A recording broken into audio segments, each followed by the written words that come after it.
Hey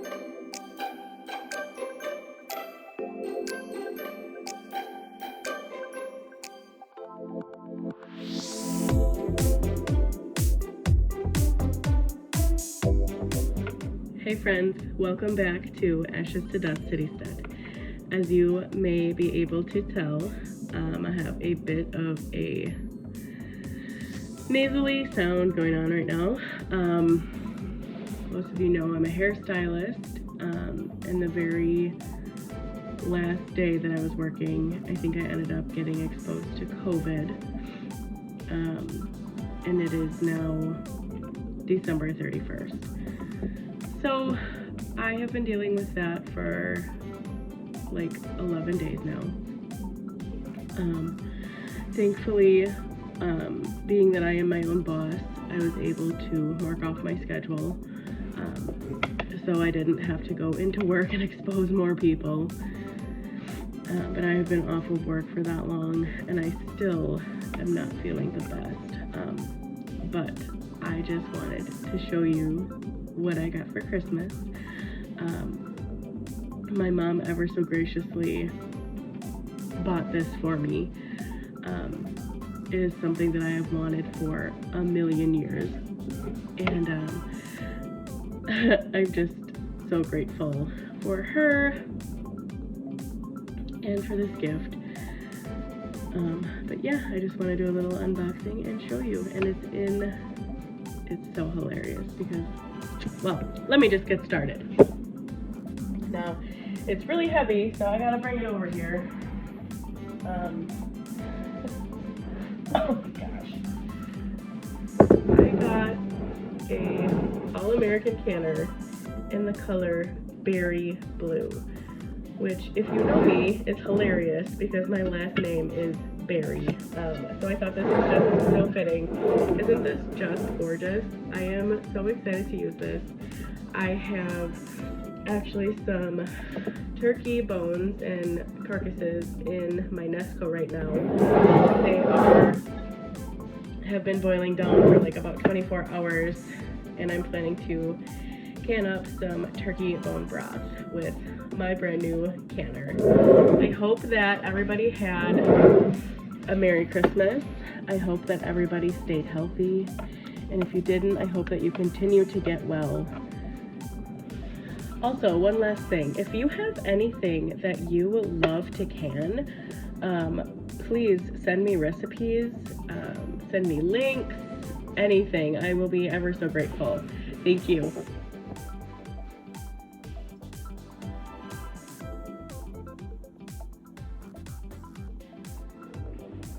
Hey guys, so right now I am just canning up, actually I'm jarring up some turkey broth that I made. This broth has been simmering in my Nesco for about 24 hours. It's the most beautiful golden color. It's gonna have a ton of flavor, and it's gonna have just a ton of nutrients in it. These are 2 different turkey carcasses that I cooked up for Thanksgiving dinner.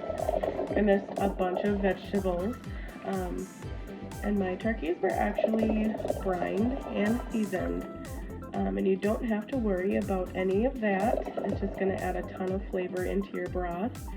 I'm going to use this for things like making soups.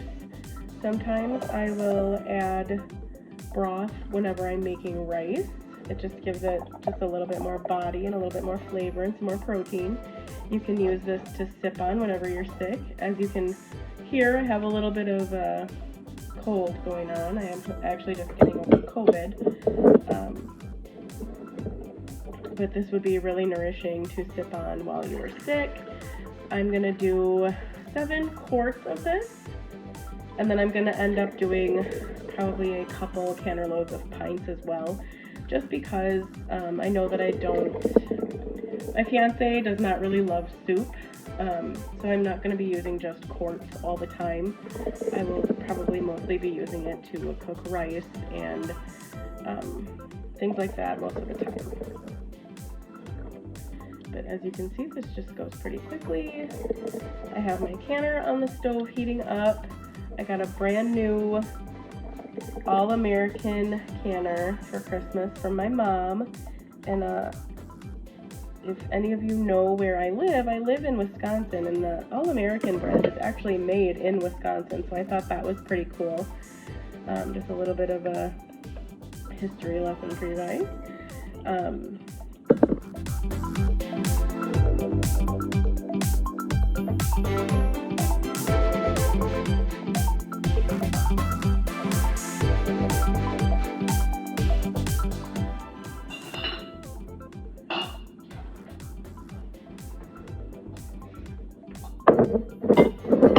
Okay, so this canner that I have can do up to 7 quart jars at a time. So that's what I'm gonna do.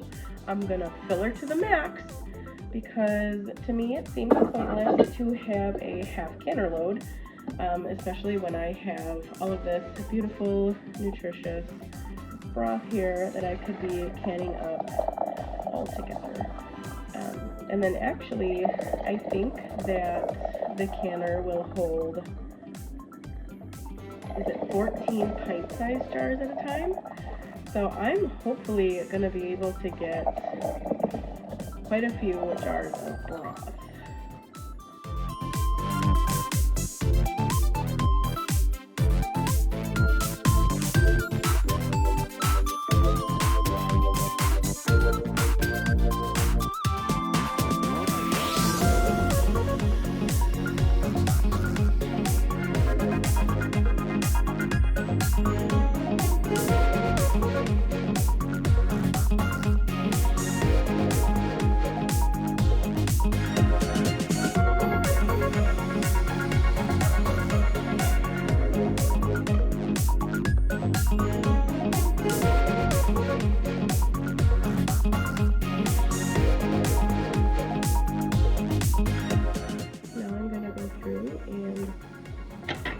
Wipe my tops of my jars off. You need to make sure this is very clean, otherwise you'll have a hard time with your lid sealing properly. So I'm going to go grab a towel. A wet washcloth will do fine.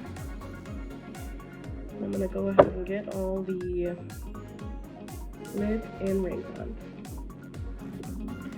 Alright guys, here I am. I'm back to the other side of my kitchen now. I have my jars all set up here. I'm just going to make sure I really clean very good around every single one of these rims because there's a lot of fat, and if you have any particles on the rims of your jar, you will not get a seal, and then you will have gone through all that work for nothing. So just be very meticulous. Make sure you clean every single rim, and then we're going to go ahead. I have these superb canning lids. This is the very first time I'm ever trying these, so I will be curious to see how that works out. I've heard nothing but good things, so I'm very excited. We're going to lid every single one of these jars. And like I said, my canner only holds 7 quart jars, so I have 7 right here ready to go. And then take your ring. You'll want to make sure that you wash and clean these as well as your lids.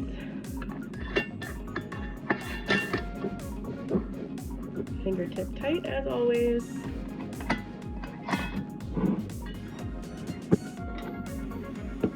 You don't want to crank too hard on these, otherwise they have a chance to buckle in your canner, and then you also will have lost all of your hard work. Okay, so as you can see, I'm doing it just pretty quickly, and then the jar is kind of hot, and I'm just kind of cranking it on there a little bit, nothing crazy. Okay, I'll show you.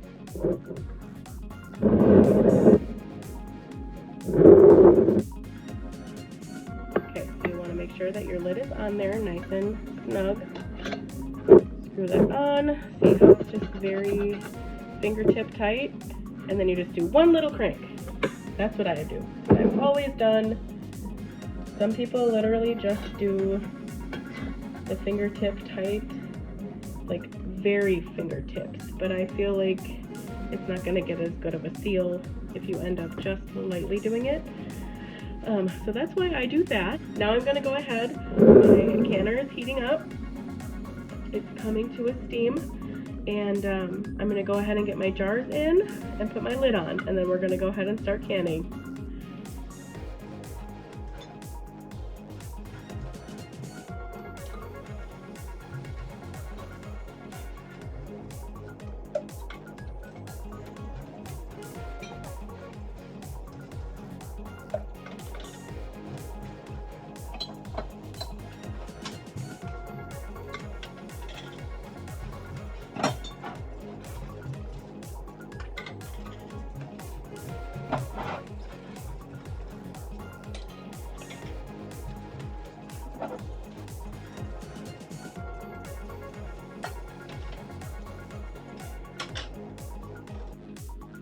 Okay, now with an All-American canning lid, you can see this little arrow here.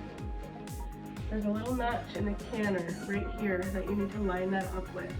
Otherwise it's not going to seal properly.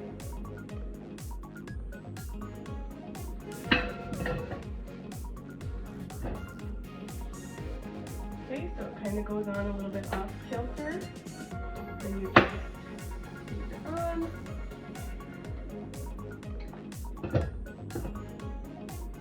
These are designed to be a little bit wobbly. It has a metal to metal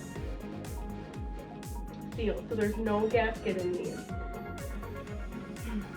Now you'll want to take opposite ends of your threads here and tighten them on.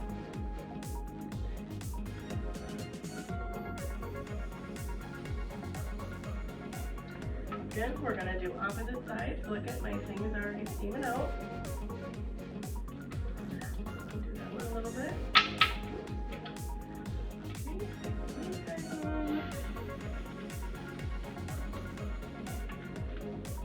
Opposite here. These guys on. And there we have it. Now we're going to wait for it to come up to pressure. When it comes up to pressure, I have to put my weighted gauge on. I need to put mine at 10 pounds of pressure.